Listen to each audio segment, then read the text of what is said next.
Assalamualaikum warahmatullahi wabarakatuh.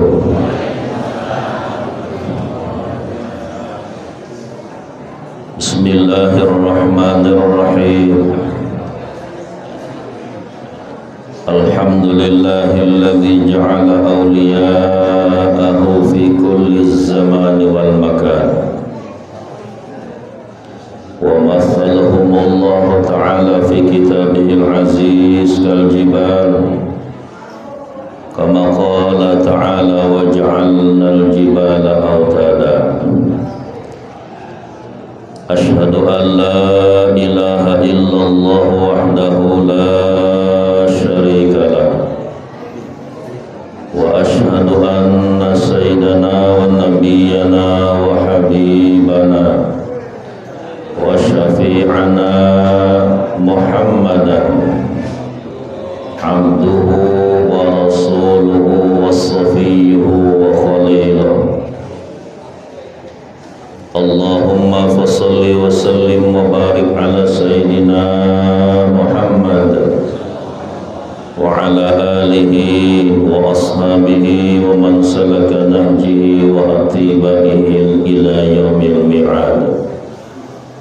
أما بعد فيا عباد الله أوصيكم ونفسي بتقوى الله فقد فاز من اتقى وخاب من طغى. فقد قال الله تعالى في القرآن الكريم أعوذ بالله من الشيطان الرجيم لقد كان لكم في رسول الله أسوة حسنة لمن كان يرجو الله واليوم الآخر وذكر الله كثيرا.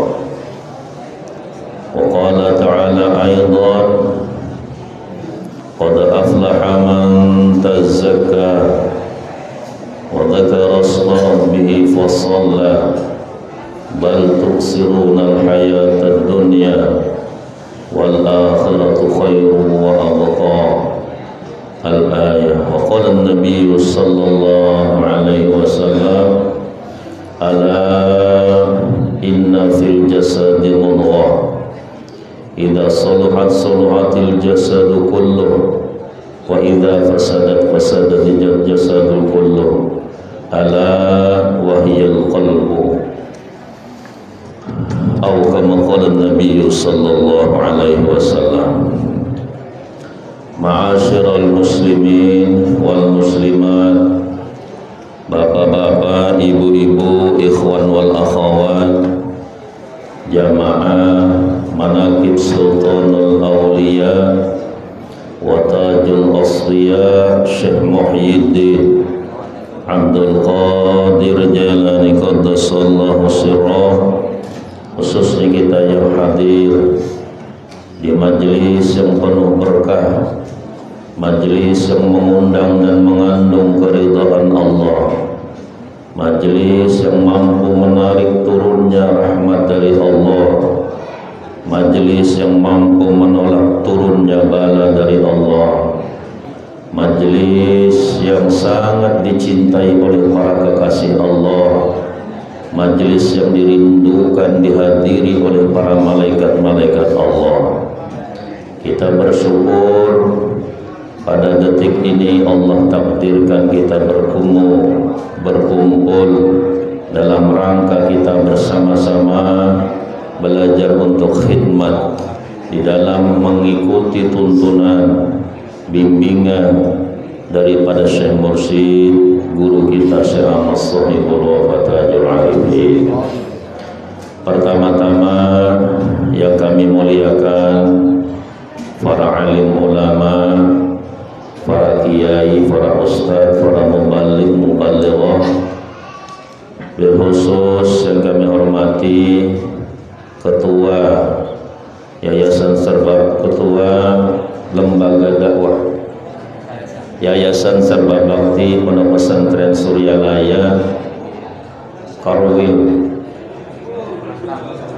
Tangerang Raya dan seluruh jajaran kepengurusannya yang saya hormati para ustaz, sesepuh, semua ikhwan wal akhwat, bapak-bapak, ibu-ibu, hadirin wal hadirat yang dirahmati Allah.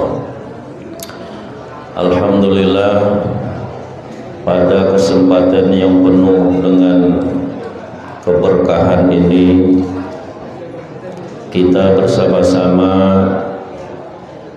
dikumpul oleh Allah Subhanahu wa Ta'ala dengan barokah karamah Syekh Mursyid dari berbagai daerah kita datang.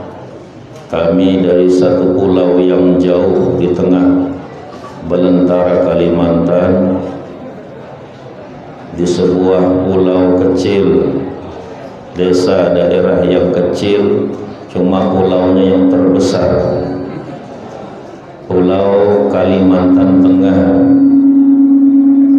Tapi kami tinggal di satu kabupaten kecil di daerah wilayah Kalimantan Tengah yang bernama Kabupaten Barito Utara. Ibu kotanya Muara Tewe, dan alhamdulillah kita bisa berjumpa, berkumpul di tempat ini. Itu semua adalah barokah karomah daripada Syekh Mursyid. Mungkin seandainya saya tidak berthariqah Suryalaya, atau bapak-bapak, ibu-ibu tidak juga berthariqah Suryalaya, insya Allah kita tidak berjumpa di tempat ini. Berarti secara hakikat kita berkumpul, berjumpa di tempat ini, hakikatnya adalah barokah karomah Syekh Mursyid. Maka alhamdulillah, ini satu anugerah yang besar, yang jauh di seberang pulau bisa berkumpul di tempat ini. Tentunya ini adalah satu keistimewaan, satu kemuliaan yang Allah Subhanahu wa Ta'ala berikan kepada para kekasih-kekasihnya. Kita semua para ikhwan adalah orang-orang yang belajar agar bisa menata diri, menata hati, membersihkan qalbu sampai akhir hayat kita. Terus kita belajar, dan ini yang termasuk di dalam hadis Rasulullah, menuntut ilmu itu dari buayan sampai liang lahat.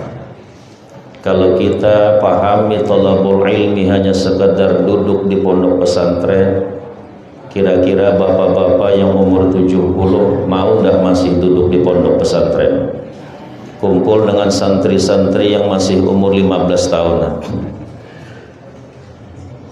Kita duduk di pondok pesantren Suryalaya, dimanapun kita, walaupun berada di pelosok bumi ini, yang dia masih mengikuti tuntunan daripada Syekh Mursyid Abah Ano, semuanya kita adalah santri Suryalaya.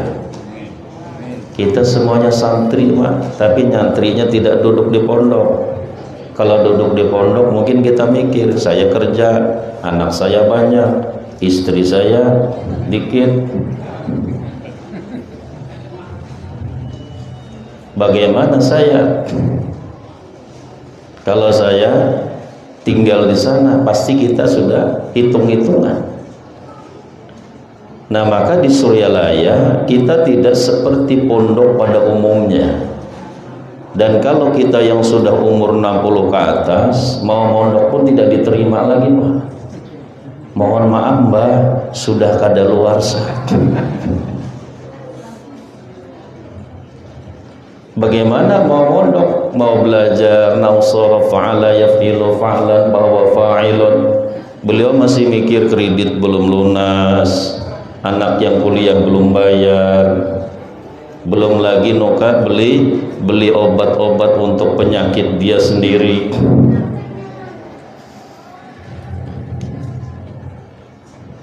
Jadi kita bersyukur kita memiliki seorang guru yang membimbing kita ini tidak banyak aturan. Coba kita renungkan para ikhwan wal akhwat, bapak-bapak, ibu-ibu. Coba kita pelajari, kita introspeksi, kita koreksi. Apa aturan di Suryalaya kira-kira yang mengikat kepada kita sehingga menyulitkan kita? Ada enggak, Pak? Silahkan Pian lihat. Pian mau kaya boleh enggak? Abah ada enggak ngelarang murid-muridnya jangan kaya? Tidak ada. Sampean mau jadi pejabat, mau jadi presiden pun tidak dilarang. Walaupun tanggung jawabnya orang sebagai pemimpin itu sangat besar di hadirat Allah. Kullukum ra'in wa kullukum mas'ulun an ra'iyati. Semua kalian satu saat akan jadi pemimpin dan satu saat akan ditanya tentang orang-orang yang kalian pimpin. Tidak ada dilarang. Kita mau beli mobil mewah silahkan. Tidak ada larangan di Pondok Pesantren Suryalaya. Cuma yang saya pelajari, saya lihat hanya satu yang Abah ingatkan. Apa yang dari Abah tidak boleh dirubah. Coba saya lihat itu. Apa yang dari Abah tidak boleh dirubah. Tuntunan daripada Syekh Mursyid di dalam kitab Uqudul Juman ini harga mati kitab pusaka para ikhwan wal akhwat TCN Pondok Pesantren Suryalaya Tasikmalaya. Jangan ditinggal itunya, Pak. Kalau dahulu itu TKN Pondok Pesantren, TKN Thariqat Qadiriyah Naqsyabandiyah Suryalaya, itu dulu. Kenapa harus ditambah Suryalaya? Kok tidak cukup pada TKN saja? Karena TKN ada juga bukan Suryalaya, yang silsilah kemursyidhan bukan dari Syekh Abdullah Mubarak, Syekh Tolhah Kalisapu Cirebon. Ada lagi melewati Syekh Abdul Karim Banten dan yang lain daripada beliau. Nah, kenapa sekarang kok harus ditambah TKN Pondok Pesantren Suryalaya Tasikmalaya? Karena setelah kewafatan Abah, banyak yang sudah mengatasnamakan Suryalaya, di dalamnya bukan Suryalaya. Jadi yang KW, bukan yang asli. Yang asli Tasikmalaya. Nanti sampean ketemu, oh saya sampean siapa Pak? Ikhwan siapa? Oh saya Ikhwan TKN apa? Suryalaya. Oh iya. Ngomong-ngomong 15 menit kemudian, oh Suryalayanya yang sana. Oh lain sampean. Beda dengan saya. Tadi sudah senang alhamdulillah ketemu satu silsilah guru sampai dari Abah Anom sampai Rasulullah. Ini abahnya sudah pindah. Nah jadi tolong itu para ikhwan, kecil kelihatannya, tapi ini sangat besar pengaruhnya. TKN Suryalaya, Pondok Pesantren Suryalaya Tasikmalaya. Sama ini para ikhwan wal akhwat, saya juga sering mendengar bahasanya sangat ringan tetapi pengaruhnya besar. Kadang-kadang ikhwan ini menyebut thariqat ini thariqat qadariyah. Tidak ada thariqat qadariyah itu. Sampai yang cari ke seluruh penjuru bumi ini tidak ada namanya thariqat qadariyah. Ketika sampai menyebut thariqat qadariyah, disalahkan orang, tidak salah orang. Karena Qadariyah bukan thariqat. Dia mengatakan Qadariyah itu adalah sesat. Akhirnya kita kecewa. Karena kesalahan ucapan kita sendiri jadi bumerang bagi kita. Dia mengatakan, Pak, Qadariyah itu sesat. Yang salah siapa kira-kira? Kita yang salah. Salah menjawab pertanyaan daripada orang itu. Qadariyah itu bukan thariqah. Qadariyah itu adalah firqah mufsidah di dalam tauhid, madhab yang sesat di dalam tauhid, namanya madhab Qadariyah. madhab Mujassimah, madhab Khawarij, madhab Syiah, madhab Mu'tazilah, madhab Mulahid. Itu di dalam tauhid. Dia bukan, kalau kita ini bukan tauhid, kita tasawuf qadiriyah. Kan sedikit ini. Tapi pengaruhnya besar. Nah, para ikhwan wal akhwat, jadi sekali lagi kita bersyukur kepada Allah bahwa kita bersama-sama mendapat satu tuntunan, bimbingan daripada wali besar pada zamannya, raja wali pada zamannya, seorang mursyid kamil mukamil, yang kemursyidhan seperti itu sulit ditemukan pada akhir zaman.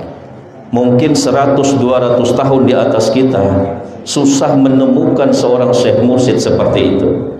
Nah, kita ini bersyukur kita bertemu dengan beliau, mengikuti tuntunannya dengan segala kekurangan-kekurangan kita diterima sebagai muridnya. Kan serba kekurangan kita ini, Pak. Kurang ibadah, kurang ilmu, kurang segalanya. Kebanyakannya maksiat, banyak macam-macam yang tidak diridhoi oleh Allah pada kita.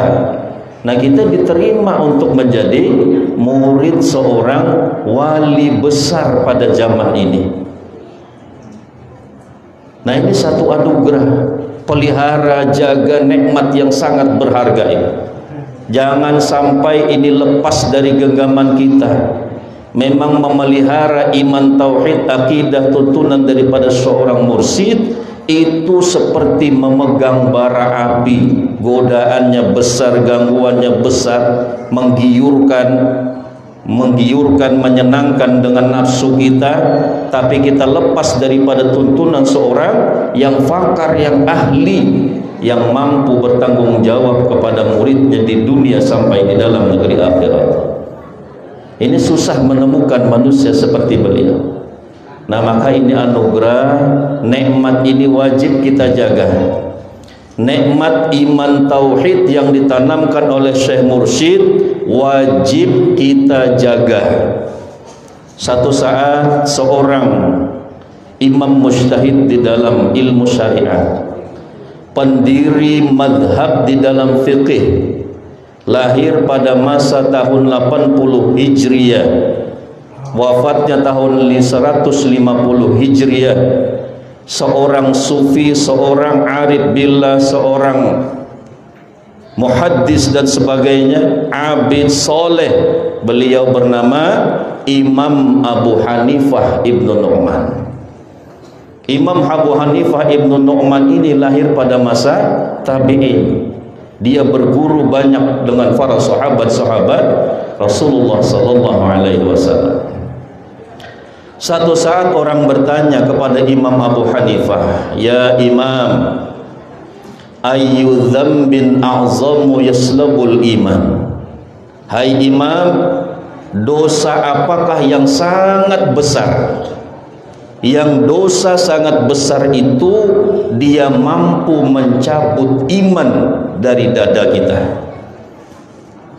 Lalu kata Imam Abu Hanifah, kata beliau, dosa yang sangat besar yang mampu mencabut iman kita, kata beliau adalah tarku syukri lillah ala nikmatil iman.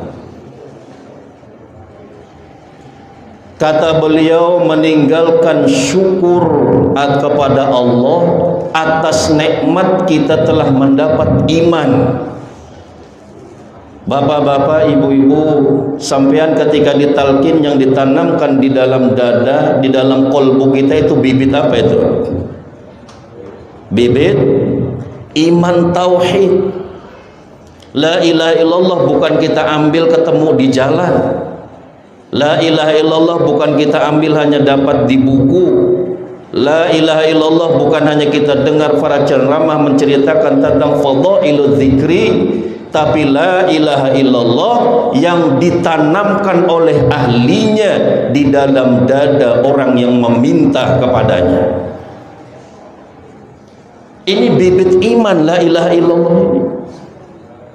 Nah, kalau ini tidak disyukuri, khawatir nanti akan mati tidak membawa iman. Yang kita ingat ini kan Bapak Ibu yang dirahmati Allah, yang kita ingat ini mati. Karena final dari kehidupan kita sampai di sana.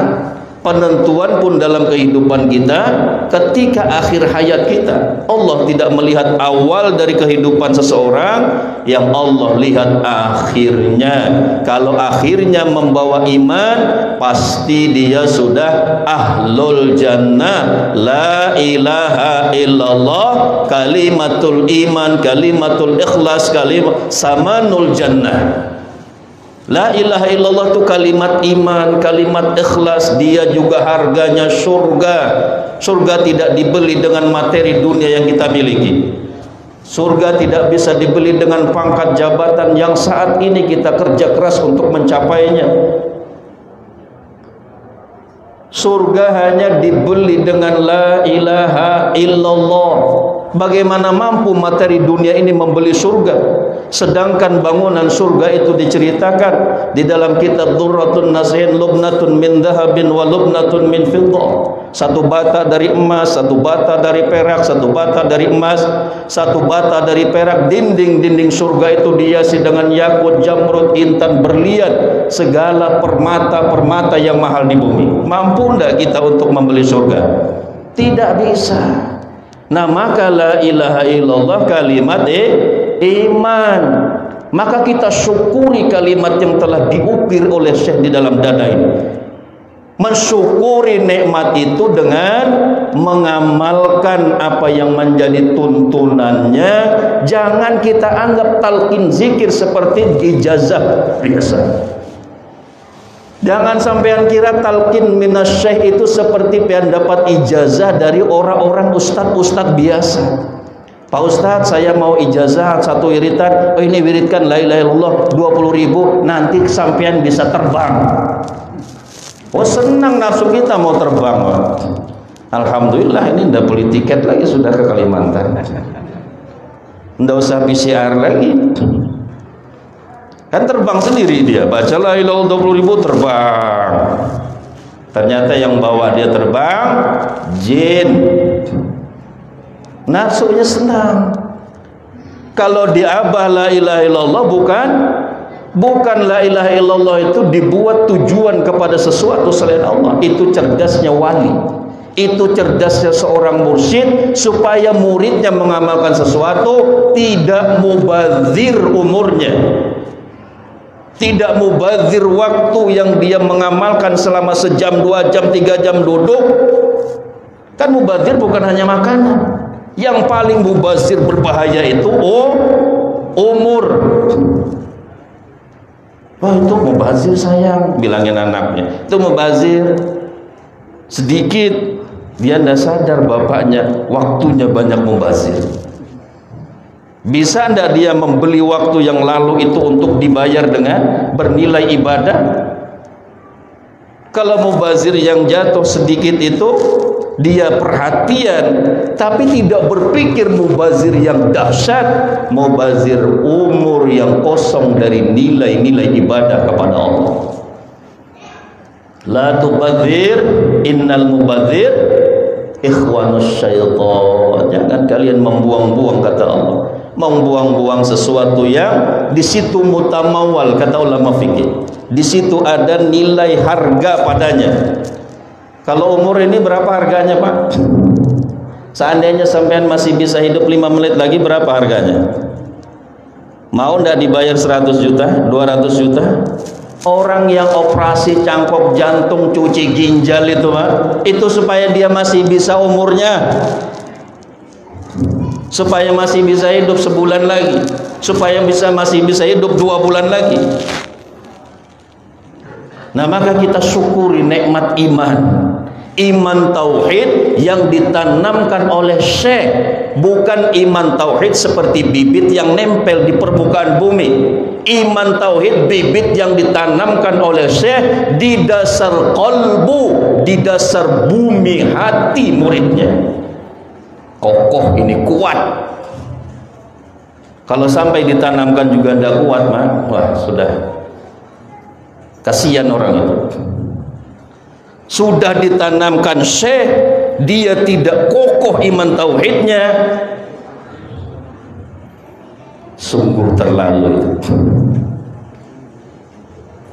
Bagaimana kalau yang iman tauhid itu hanya nempel di permukaan bumi? Alam tara kaifa daraballahu kalimatan thayyibatan kasyajaratin thayyibah asluha sabitun wa furu'a fis sama tu'ti ukulaha kullahinin bi'idzni rabbiha.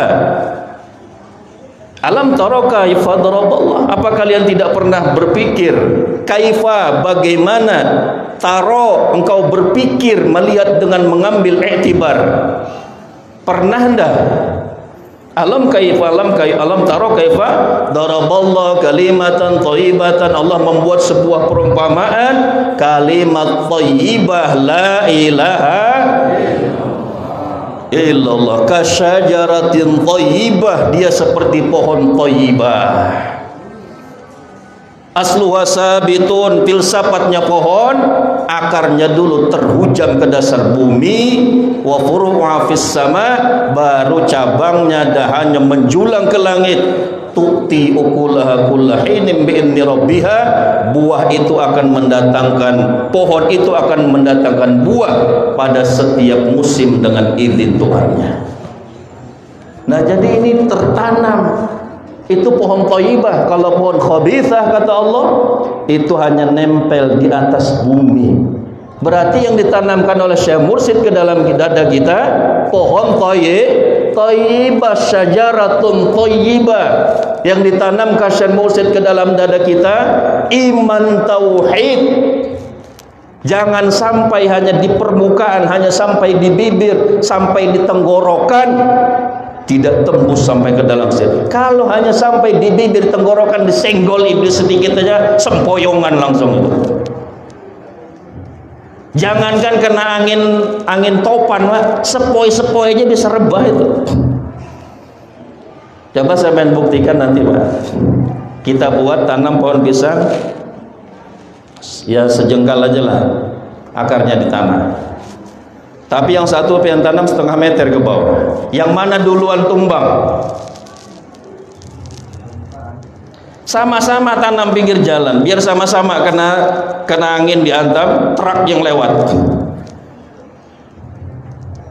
Ini yang pertama, syajaratun thayyibah, iman tauhid yang ada dalam dada. Ini nikmat anugerah yang wajib untuk kita syukuri, mensyukuri nikmat, mengamalkan, mengamankan, melestarikan apa yang dari Syekh. Itu mensyukuri nikmat. Kalau sampean merubah mensyukuri nikmat apa merusak nikmat? Jawab sendiri aja, saya tidak jawab. Kuat tidak kita menahan nafsu untuk tidak merubah apa yang menjadi ketentuan Syekh? Dari bisikan ini, kami ngamalkan ini, dengan ditambah ini jadi sakti, mudah qabul hajat, pas buka sejadah duit banyak di bawahnya. Nafsu kita kuat dan nahan daripada itu. Berani tidak merubah apa yang sudah menjadi ijtihadnya wali Allah, yang kita mengharapkan pertolongan dari dia, tuntunannya menuju Allah, kita hebat-hebat merubah. Itu sungguh terlalu berani. Kuatnya kita nahan itu. Nah, maka apa yang dari Abah, amalkan sesuai standar ketentuan daripada Syekh Mursyid. Kali lagi kami ingatkan, kitab Fuqudul Juman itu kitab pusaka para ikhwan, warisan dari Mursyid yang tidak boleh dirubah-rubah.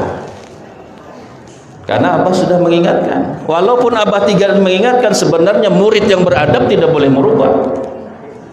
Walaupun Abah tidak mengeluarkan maklumat, apa yang dari Abah tidak boleh dirubah, walaupun tidak mengeluarkan itu, murid yang beradab tidak boleh merubah. Ulama berpendapat yang berani merubah seolah-olah menganggap syekhnya itu tidak sempurna dengan tuntunannya seperti itu.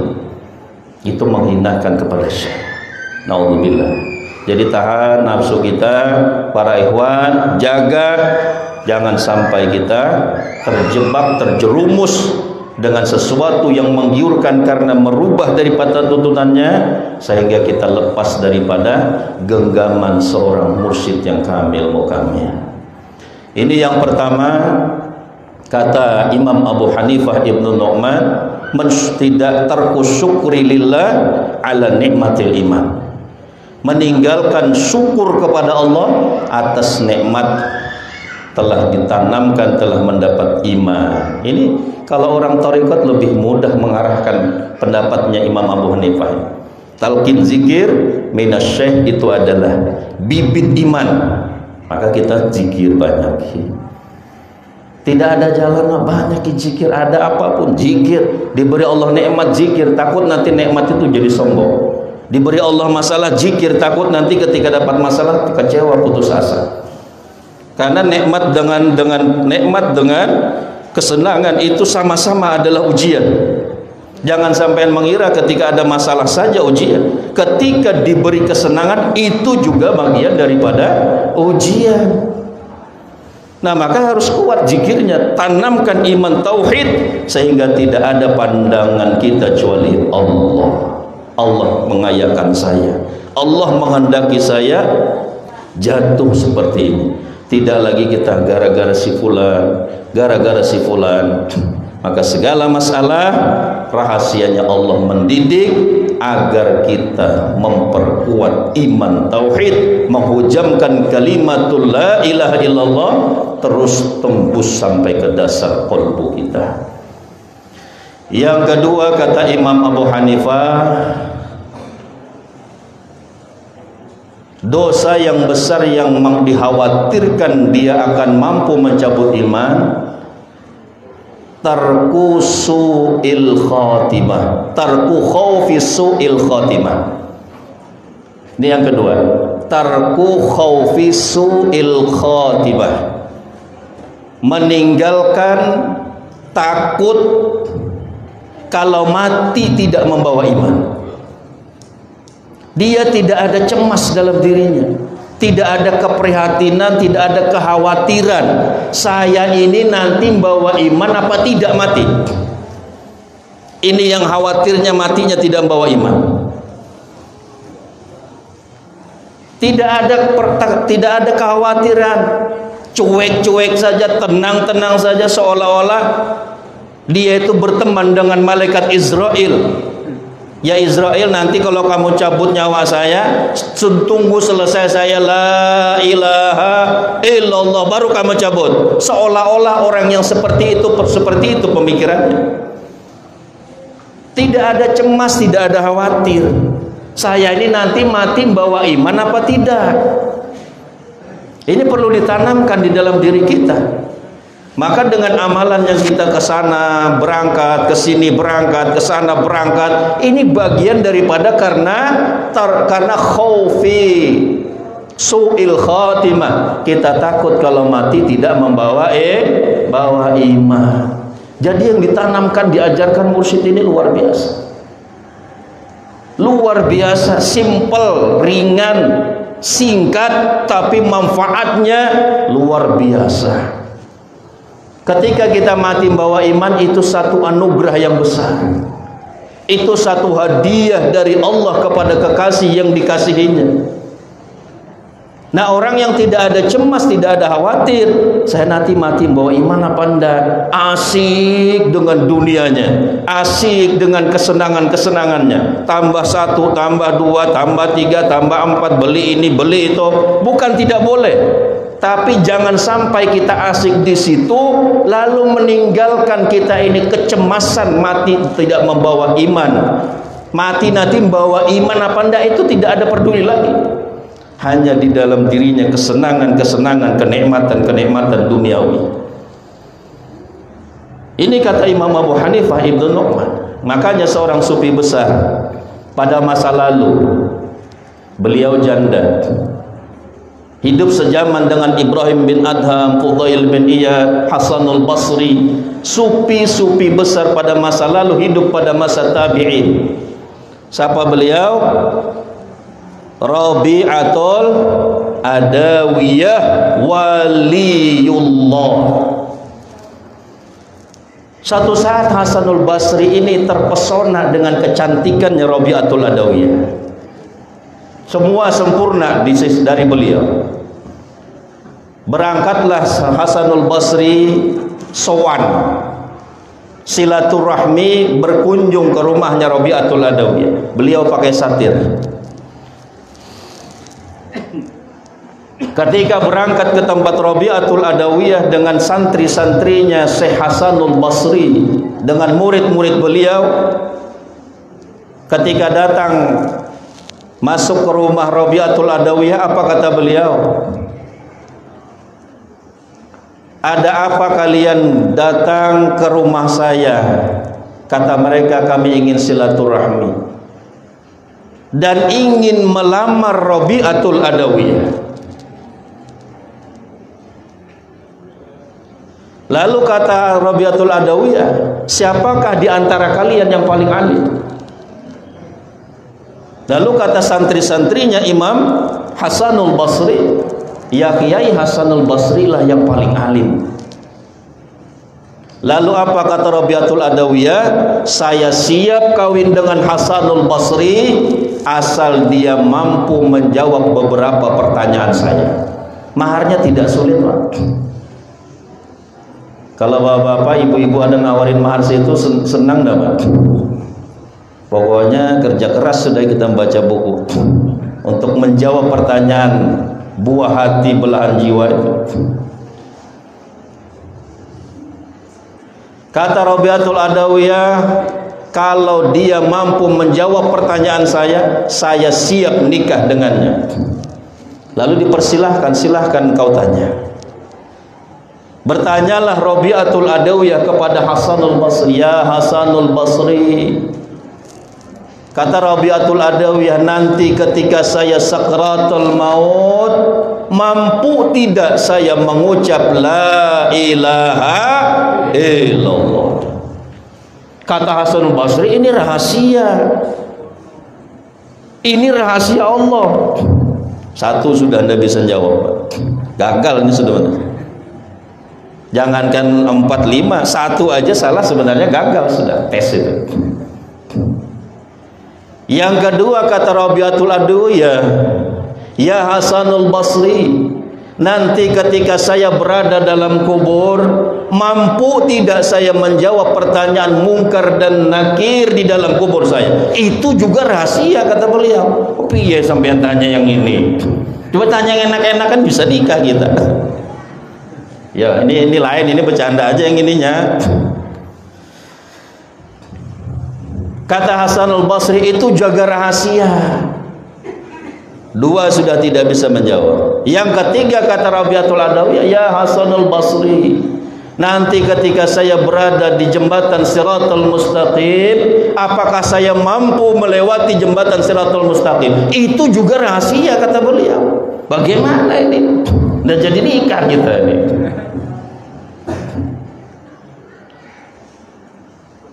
Lalu kata Rabi'atul Adawiyah, bagaimana saya ingin kawin, bagaimana saya ingin nikah, sedangkan perhatian kerinduan saya sudah ke sana.